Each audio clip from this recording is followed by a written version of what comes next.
Most people believe that the rise of firearms spelled the end of medieval armor, but the reality is far more complicated and doesn't fit neatly into such a narrative. The first firearms, in the form of cannons, appeared in Europe during the early 1300s.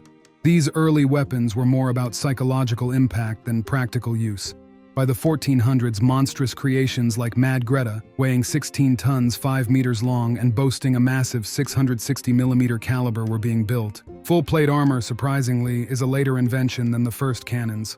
It emerged at the end of the 14th century. Around the same time, handheld firearms like the culverin started to appear. Talking about firearms from the late 14th to early 15th century isn't easy.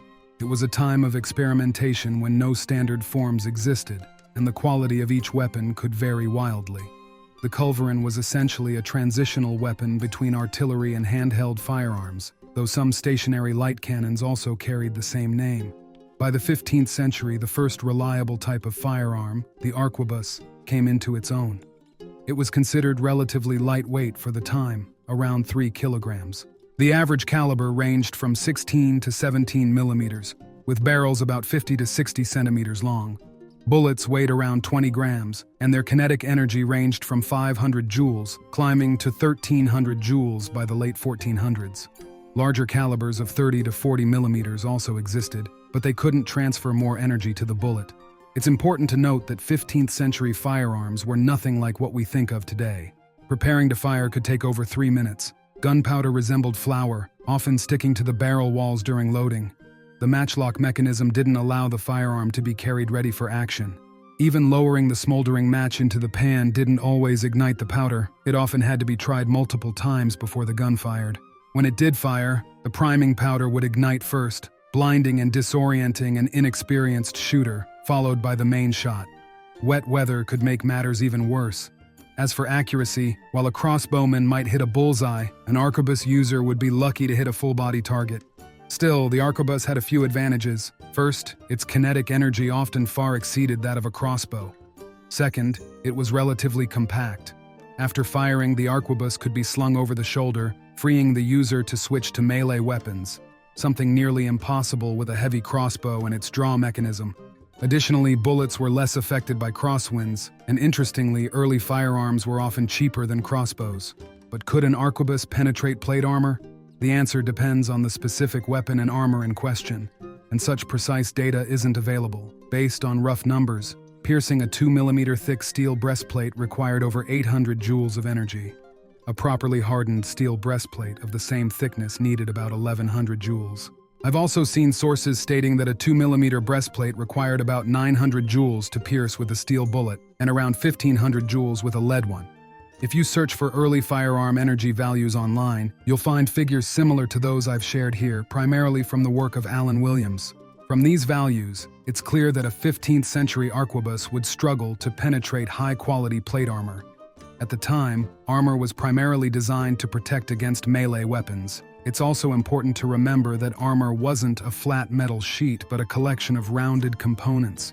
These shapes reduced the bullet's impact energy and often caused ricochets. Now, you might argue that some sources claim arquebuses could pierce 2mm armor at a range of 30 meters and deliver accurate fire up to 100 meters. However, these examples refer to the 16th century, not the 15th. By the way, in the 1400s, it became common practice in Italian and German workshops to test high-quality armor by firing a gun at it before selling it. Metallographic studies by Williams suggest that test bullets often carried an energy of no more than 160 joules, meaning these firearms were far from powerful and likely weren't fired at point-blank range. It's also worth noting that only a small fraction of the feudal elite could afford truly high-quality armor.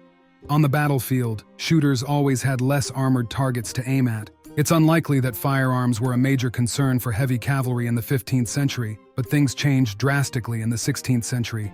One theory suggests that advances in metallurgy and the widespread adoption of cuirasses, especially among infantry, caused a shift. While armored nobles and wealthy knights might have been tolerated on the battlefield, large groups of infantry clad in steel demanded a new approach. 3 technological innovations in the 16th century cemented firearms as the dominant force on the battlefield. The first was granular gunpowder, a more efficient and easier-to-use version of the earlier fine, flour-like powder. To make it, the old powder was mixed into a paste, pressed through a sieve, and dried. This new powder absorbed less moisture, ignited more reliably, and nearly halved reloading time. With this improved powder, the arquebus's energy rose from around 1,300 to 1,750 joules. The second breakthrough was the wheel lock mechanism, eliminating the need for a constantly burning match. Sparks were generated mechanically, so loaded firearms were always ready to fire. The third was the introduction of rifled barrels, which imparted spin to bullets, increasing their flight stability. Though this technology wasn't perfected until later. Regardless, the most significant invention of the 16th century was the musket, introduced in the 1520s. Compared to the arquebus, the musket featured a notably longer barrel, often exceeding 1 meter, essentially twice the arquebus's length. Unsurprisingly, muskets were also heavier, weighing 8 to 9 kilograms, and typically required a support rest for firing. Muskets had a caliber of about 22 millimeters, firing bullets weighing roughly 50 grams. However, sources sometimes confuse muskets and arquebuses. A pivotal moment for firearms came in 1525 at the Battle of Pavia, also called the First Modern Battle. During this clash, French heavy cavalry routed the Spanish horsemen, forcing them to retreat into a forest. But then, around 6,000 French cavalrymen faced infantry, including about 3,000 musketeers. Under heavy fire, the cavalry was defeated. It's important to note, though, that this wasn't necessarily a demonstration of firearms' superiority over plate armor. Horses, rather than armored riders, bore the brunt of the musket fire. Moreover, neither arquebuses nor muskets were precision weapons. They were most effective in massed volleys. The 16th century was a time when plate armor, with varying success, tried to keep up with the bullet. By the mid-1500s, armor designs had evolved significantly. Cuirasses became smoother, with vertical ridges for added strength and better deflection angles. Thickness increased as well. These changes were specifically aimed at countering firearms, which isn't surprising. Muskets, delivering over 3,000 joules of energy, rendered traditional medieval plate armor less effective. For instance, penetrating high-quality Milanese armor, 3.3 millimeters thick, with a lead bullet required around 2,200 joules. At a distance of 30 meters, muskets could pierce steel plates 4 millimeters thick. However, bullets were most effective when hitting surfaces at a 90-degree angle. Smaller angles reduced penetration, and shots at angles below 30 degrees often ricocheted. Thus, the 16th century saw the rise of bulletproof armor, sacrificing mobility for thickness. Softer metals began to be used as their deformation could absorb some of a bullet's energy, reducing its lethality. This period marked both the peak and the decline of protective armor. For example, Alexander Molotest's 1600 manual advised that pistols should only be fired at armored opponents point blank, with the barrel almost touching the plate. A pistol bullet's energy at the time rarely exceeded 1,000 joules. Overall, plate armor, which emerged around the same time as firearms, provided decent protection against them throughout the 15th century.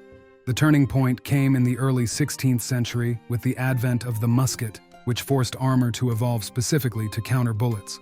But thicker cuirasses, while more bullet-resistant, became less practical.